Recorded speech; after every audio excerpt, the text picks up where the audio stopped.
Hello, my fourth grade friends. I'm here today reading The Sea of Monsters with Percy Jackson, and we are on chapter 13 for those of you who are following along. Annabeth tries to swim home. I'd finally found something I was really good at. The Queen Anne's Revenge responded to my every command. I knew which ropes to hoist, which sails to raise, which direction to steer. We plowed through the waves at what I figured was about 10 knots. I even understood how fast that was. For a sailing ship, pretty darn fast. It all felt perfect, the wind in my face, the waves breaking over the prow. But now that we were out of danger, all I could think about was how much I missed Tyson and how worried I was about Grover. I couldn't get over how badly I'd messed up on Cirque's Island. If it hadn't been for Annabeth, I'd still be a rodent hiding in a hutch with a bunch of cute furry pirates. I thought about what Cirque had said. See, Percy, you've unlocked your true self. I still felt changed. Not just because I had a sudden desire to eat lettuce. I felt jumpy, like the instinct to be a scared little animal was now a part of me.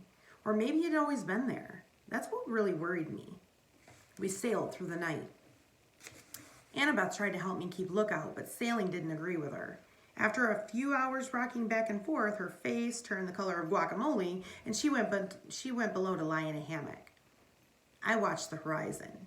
More than once I spotted monsters. A plume of water as tall as a skyscraper spewed into the moonlight. A row of green spires slithered across the waves. Something maybe 100 feet long, reptilian. I didn't really want to know. Once I saw Nereids, the glowing lady spirits of the sea. I tried to wave at them, but they disappeared into the depths, leaving me unsure whether they'd see me or not.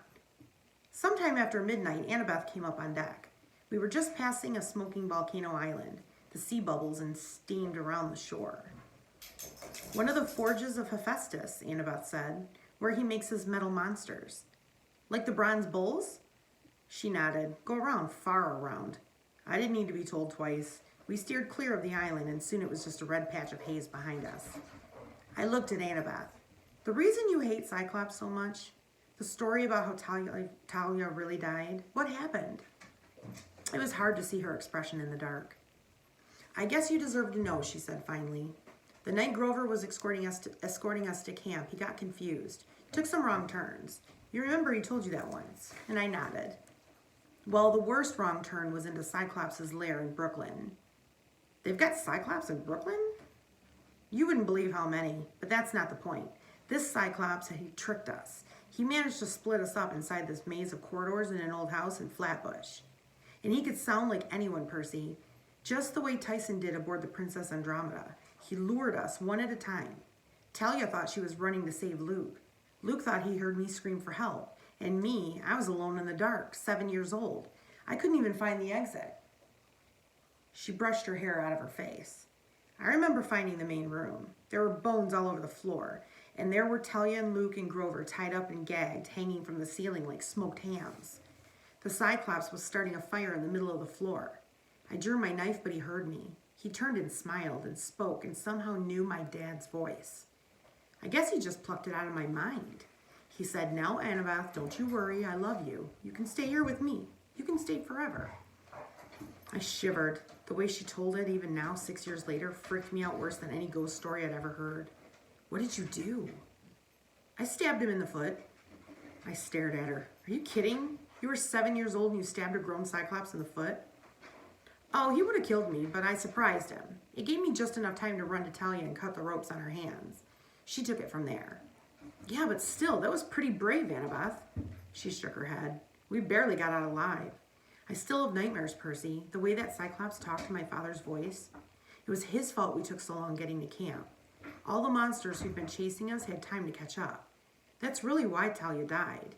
If it hadn't been for that Cyclops, she'd still be alive today. We sat on the deck, watching the Hercules constellation rise in the sky. Go below, Annabeth told me at last. You need some rest. I nodded. My eyes were heavy. But when I got below and found a hammock, it took me a long time to fall asleep. I kept thinking about Annabeth's story. I wondered, if I were her, would I have had the courage to go on this quest? To sail straight toward the lair of another Cyclops? I didn't dream about Grover. Instead, I found myself back in Luke's stateroom aboard the Princess Andromeda. The curtains were open and it was nighttime. The air swirled with shadows. Voices whispered all around me, spirits of the dead. Beware, they whispered. Traps, trickery. Kronos' golden sarcophagus glowed faintly, the only source of light in the room. A cold laugh startled me. It seemed to come to me from miles below the ship. You don't have the courage, young one. You can't stop me. I knew what I had to do. I had to open that coffin. I uncapped Riptide. Ghosts whirled around me like a tornado. Beware!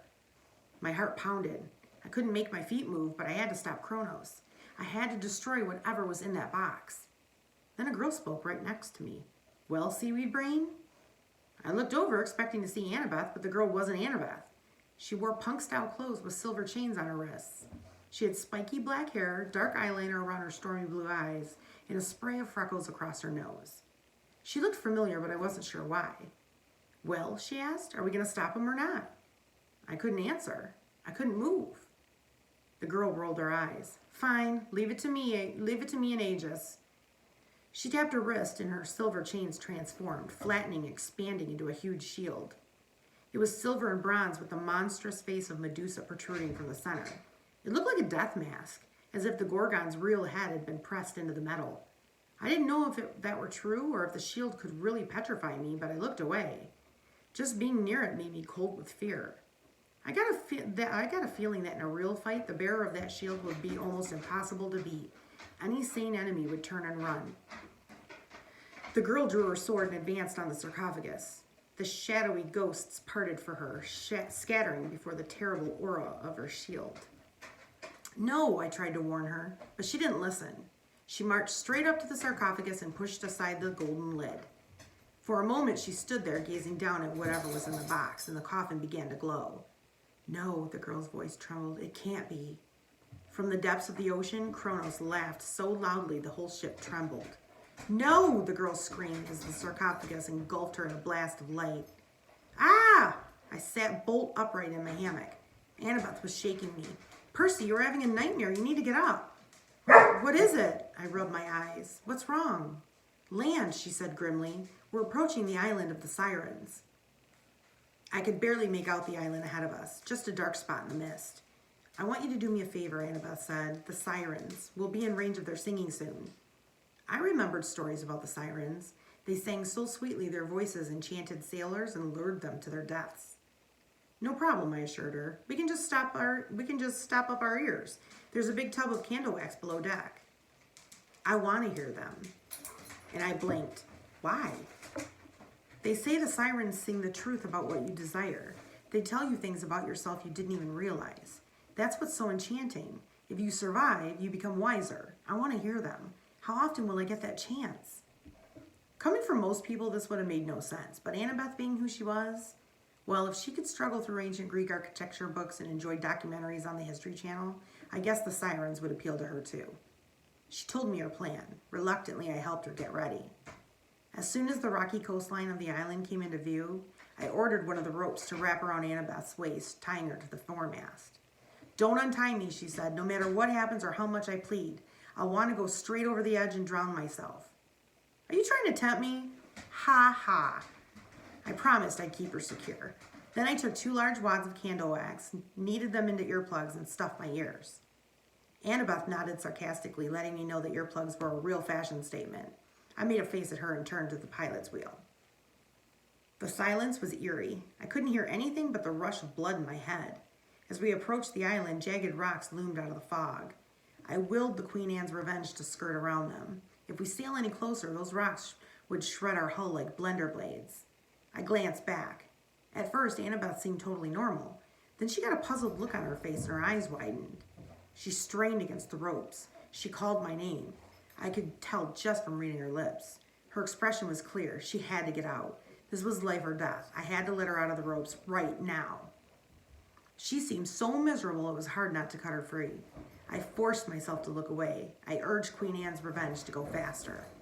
I still couldn't see much of the island, just mist and rocks, but floating in the water were pieces of wood and fiberglass, the wreckage of old ships, even some flotation cushions from airplanes.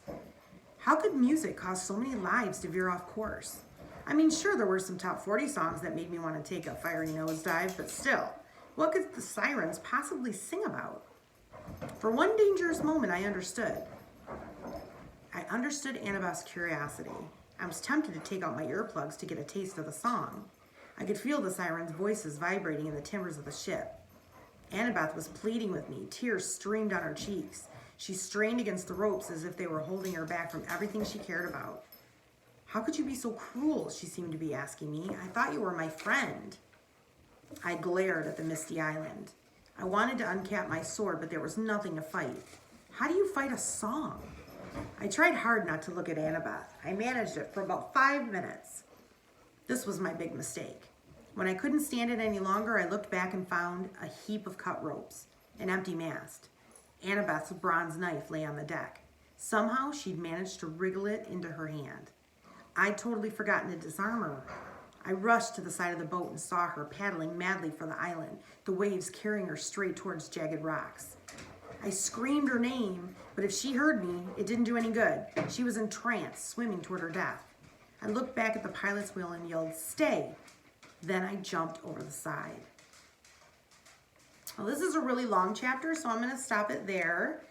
And because we're just over 11 minutes, that's long enough. And I'll finish up this chapter and maybe start reading some of the next chapter, 14, next week. I wonder what's going to happen. I hope you guys are all doing very well. I miss you a bunch. And I hope to see you soon. But you can see me next week when we read the next chapter of Sea of Monsters. Bye.